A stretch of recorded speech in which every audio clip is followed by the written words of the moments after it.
ఇది మన year card series లో 3వ ఎపిసోడ్. ఇప్పటికే మన ఛానల్లో ఇయర్ కార్డ్ మీద 2 వీడియోలు చేస్తాను. మొదటి మన తిప్పలు పెట్టే ఘాట్ రోడ్ లో ఒక కార్ జర్నీ గురించి, రెండోది మనం ఉన్న బడ్జెట్ రిసార్ట్ గురించి. ఈ వీడియోలో అయితే ఇయర్ కార్డ్ లో చూడాల్సిన మంచి మంచి ప్లేసెస్ అన్ని చూపిస్తాను. వీడియో చాలా ఇంట్రెస్టింగ్ గా ఉండబోతుంది. స్కిప్ చేయకుండా చివరి వరకు చూడండి. ఫస్ట్ అయితే మనం ఇయర్ కార్డ్ లేక్ వెళ్ళిపోతాం. ఈ లేక్ మేము ఉన్న రిసార్ట్ నుంచి ఒక 2 కిలోమీటర్స్ డిస్టెన్స్ లో ఉంది. మా ఓన్ వెహికల్ లో మేము వచ్చేసాం. మేము ఇయర్ కార్డ్ వచ్చేసరికి ఆఫ్టర్నూన్ టైం అయింది కాబట్టి ఈవినింగ్ ప్రశాంతంగా బోటింగ్ కోసం వచ్చేసాం. ఇదే బోటింగ్ ఎంట్రన్స్. ఇయర్ కార్డ్ లో అన్ని ప్లేసెస్ ఆల్మోస్ట్ ఆల్ 6:30 కల్లా క్లోజ్ అయిపోతున్నాయి. సో మీరు ఇయర్ కార్డ్ లో ఏమైనా సైట్ సీయింగ్ చూడాలనుకుంటే మార్నింగ్ 8 నుంచి అరౌండ్ ఈవినింగ్ 6-7 వరకు మీరు ప్లాన్ చేసుకోండి. ఈ లేక్ ఎంట్రన్స్ టికెట్ ఉంటుంది. పెద్దవాళ్ళకైతే 10 రూపాయలు, చిన్నపిల్లలకైతే 5 రూపాయలు. ఎంట్రీ టికెట్ తోనే ఓన్లీ మనం ఈ ఏరియాలోకి ఎంటర్ అవ్వగలం, కానీ బోటింగ్ అయితే సెపరేట్ చార్జెస్ ఉంటాయి. మేము వెళ్ళిన రోజునైతే కొంచెం పెద్ద క్యూనే ఉంది. ఇప్పుడు మీకు కనిపిస్తున్నది ఎంట్రన్స్. ఎగ్జిట్ ఒకటి కాదు, ఎగ్జిట్ అవతల వైపు ఉంటుంది. ఎంటర్ అయ్యాక కొంచెం లోపలికి వెళ్తే మనకి లెఫ్ట్ సైడ్ లో బోటింగ్ టికెట్ కౌంటర్ ఉంటుంది. చిన్న పిల్లలు అంటే పెడ్లింగ్ బోట్ అలౌడ్ లేదు. మోటార్ బోట్ కి అయితే ఎక్కువసేపు టైం ఉండదు అని చెప్పేసి మేమైతే రోయింగ్ బోట్ తీసుకున్నాము. అది కూడా సెల్ఫ్ రోయింగ్ బోట్ కాదు, ఎవరో ఒకరు మన రో చేస్తుంటారు. ఇదే లేక్ మధ్యలో ఒక చిన్న ఐలాండ్ లాగా ఉంటుంది. ఏం లేదు, దాంట్లో 4 చెట్లే ఉంటాయి. ఈ బోట్ ని ఐలాండ్ చుట్టూరా చక్కర కొట్టేసి మళ్ళీ బ్యాక్ తీసుకొచ్చేస్తారు. హంస వెనకాల దూసుకుంటూ వెళ్ళిపోతుంది, అదే మోటార్ బోట్.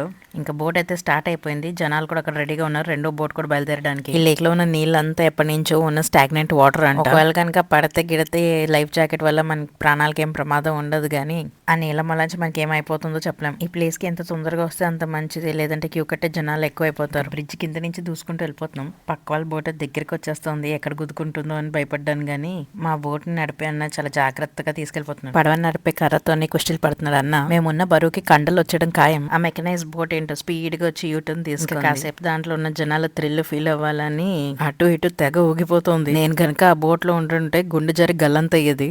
బోట్ లో ఉన్న వాళ్ళందరి పరిస్థితి దిబ్బిడే. అసలే అక్కడ వర్షాకాలంలో వెళ్ళాము, వర్షాలు దంచి కొడతాయి అనుకున్నాం, కానీ ఎండ బానే వచ్చింది. చూడ్డానికి వ్యూ అయితే అద్దరిపోయింది. ఇది ఇంకో రకమైన మెకనైజ్డ్ బోర్డు. ఇదేం ఊగిపోవట్లేదు, జనాలు స్టడీగానే కూర్చున్నారు.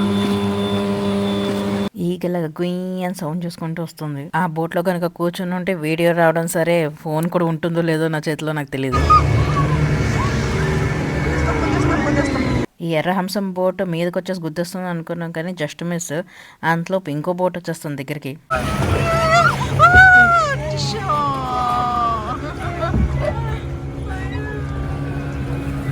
ఈ లేక్ ఎయిర్ కార్డ్ కి సెంటర్ ఆఫ్ అట్రాక్షన్ అని చెప్పుకోవచ్చు. ఈ లేక్ చుట్టూ చాలా అట్రాక్షన్స్ ఉంటాయి. అన్నా పార్క్, రోజ్ గార్డెన్, ఇంకా పాపీ హిల్స్ లాంటివి అడ్వెంచర్ స్పాట్స్ చాలా ఉంటాయి. సో ఈ లేక్ ని పొద్దునే విజిట్ చేస్తే మిగతా అన్నిటిని సాయంత్రం కల్లా కవర్ చేసేచ్చు. మొత్తానికి జాలీగా అయితే ఎంజాయ్ చేస్తాము. ఇంకా బయటికి వెళ్ళిపోయి వేరే ప్లేస్కి వెళ్ళిపోవడం. వేడి వేడి మొక్కజొన్నలు అప్పుడే ఆవిరి నుంచి తీశారు. చల్లని వాతావరణంలో ఇది తింటే భలే ఉంటుంది. ఇది మన ఆయుర్వేదిక్ ఆయిల్ బాటిల్. ఇది ఆయిల్ లేకుండా ఇస్తారు, మనమే ఫ్రెష్ గా కొబ్బరి నూనె ఆడించుకొని దీంట్లో వేయాలి. అది 2 రోజులు నానాక మనం వాడుకుంటే మన జుట్టు బాగా నిగినిగిలాడిపోతుంది. ఇంకా ఎయిర్ కార్డ్ నిండా చాక్లెట్ అవుట్లెట్స్, అటు నుంచి ఇటు వరకు ఫుల్ గా చాక్లెట్ షాప్స్ ఉన్నాయి. ప్లాంటైన్ పరాటా అమ్ముతున్నారు, అంటే అరటి దూటతో చేసిన పరాటా అన్నమాట. ఇది జస్ట్ లేక్ బయట. మేము మా క్యాబ్ కోసం వెయిట్ చేస్తున్నాం. అక్కడ దూరంగా పాపీ హిల్స్ బోర్డు కనిపిస్తుంది కదా, అటు నుంచి వెళ్ళిపోవాలి. కానీ ఆల్రెడీ లేట్ అయిపోయింది. సో రేపటి పెట్టుకున్న మా ప్రోగ్రాము. ఇప్పుడైతే వేడి అల్లం చాయ్ తాగిస్తున్నాం.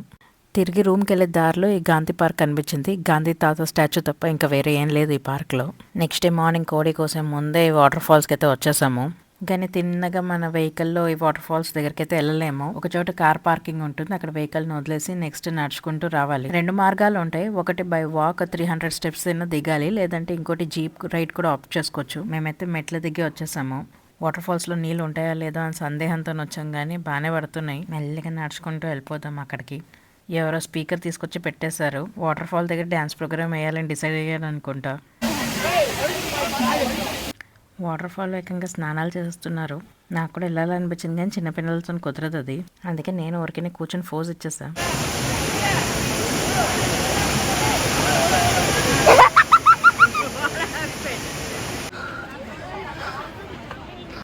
దిగేటప్పుడు బాగానే దిగిపోయాం, కానీ ఎక్కేటప్పుడే ఒసు బొసు అనుకుంటూ ఎక్కాల్సి వచ్చింది. ఎదురుకుండా కనిపిస్తున్నారే, ఒకళ్ళేమో ఎక్కలేక పడిపోయారు, వాళ్ళ ఫ్రెండ్స్ అందరూ ఎత్తుకొని తీసుకెళ్తున్నారు. అట్లుంటుంది పరిస్థితి. అందుకే చిన్నపిల్లలతో వచ్చినప్పుడు కానీ ఓల్డ్ పీపుల్ వస్తే మాత్రం ఈ మెట్ల మార్గంలో అస్సలు రాకండి. దిగేటప్పుడు జాయిగా దిగిపోతాం, కానీ ఎక్కాక 2 రోజుల వరకు ఉంటాయి ఒళ్ళు నొప్పులు. ఇంక ఎయిర్ కార్డ్ లో ప్యూర్ వెజ్ రెస్టారెంట్లు దొరకడం కరువు అయిపోయింది. ఈ వెంకటేశ్వర ఎంఎస్ ఏదో కనిపించింది, అక్కడే మా లంచ్ ఫినిష్ చేసుకుని రూమ్కి వెళ్ళిపోయాం. నెక్స్ట్ అక్కడి నుంచి పాపీ హిల్స్కి అయితే బయలుదేరాం. ఎంట్రీ టికెట్ కేవలం 10 రూపాయలే, కానీ ఆ 10 రూపాయలతో ఏమీ చేయలేము. ఒక్కొక్క రైడ్ కి పర్సు ఖాళీ చేయాల్సి వస్తుంది. పైగా కాంబో రైడ్ ఆఫర్స్ అన్ని తగ్గించేస్తున్నారు. ఈ అన్నకి గట్టిగా బెల్ట్ తగిలించేశారు.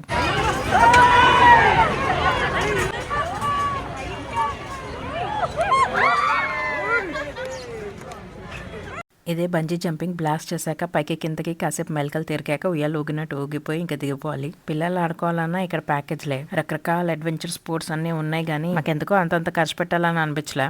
అందుకే విండో షాపింగ్ చేసినట్టు అన్ని కళ్ళతోనే ఆస్వాదించేసాం. ఇంకా వచ్చినందుకు మా వారు ఏదో ఒక ట్రై చేయాలంటే ఇక్కడ పైన కనిపిస్తున్న రోప్ ఆబ్స్టికల్ కోర్స్ అయితే ట్రై చేసా. స్కై సైక్లింగ్, సైకిల్లో తిరిగి వెనక్కి తీసుకెళ్ళిపోతున్నారు.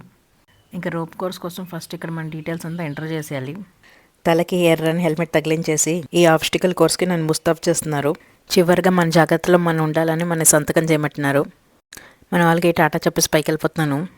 ఎక్కే వరకు బాగానే ఉన్నాను, ఎక్కే భయం మొదలైంది. అయినా మనం ఒకరి మీద లేవని చాలా మంది ఉన్నారని కొంచెం ధీమాగా ఉన్నాను. ఈ మొత్తం ఆబ్స్టికల్ కోర్సు పార్ట్స్గా ఉంటుంది. ఒక్కొక్క సెక్షన్ అయిపోయాక ఇన్స్ట్రక్టర్ నెక్స్ట్ ఏం చేయాలనేది చెప్తుంటారు. నేను మాత్రం ఎదుర్కొండా వాళ్ళు ఎలా చేస్తుంటే అలా ఫాలో అయిపోతున్నాను. అసలే నా ఎదురుగా ఒక చిన్న పిల్ల ఉంది, దాన్ని ఎదుర్కొండా నేను భయపడితే పరుగుపోతుంది. దానికి స్పైడర్ వెబ్ మొదటి ఘట్టం దాటేసాం. నించోడానికి చోటు కూడా లేదు, అంతలాగా ఉన్నారు. నెక్స్ట్ ఈ బల్లల్ని దాటుకొని వెళ్ళాలి. ఇవి తెగ ఊగిపోతున్నాయి.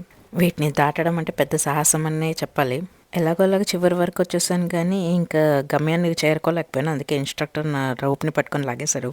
మొత్తానికి రోప్ వే దాటడానికి అయితే గంట సేపు పట్టింది, కానీ బాగా థ్రిల్లింగ్గా ఉంది. ఇంకా చివరి మెట్టిని దాటాక అమ్మయ్య అని ఊపిరి పీల్చుకున్నాం. ఇంకా ఖర్చైన క్యాలరీలకి మళ్ళీ అక్కడ క్యాంటీన్లో మంచి మంచి వేడి స్నాక్స్, టీ ఆర్డర్ ఇచ్చేసుకున్నాం. ఫ్రెంచ్ ఫ్రైస్, ఇంకా ఈ స్మైలీస్ ఎందుకో చూస్తుంటే నాకు దయ్యంలాగా అనిపిస్తాయి. ఇంకా పిల్లలు బాగా ఎంజాయ్ చేసే ప్లేస్ పీకో పార్క్ అనేది ఒకటి ఉంటుందని చెప్పి అక్కడికి బయలుదేరాము.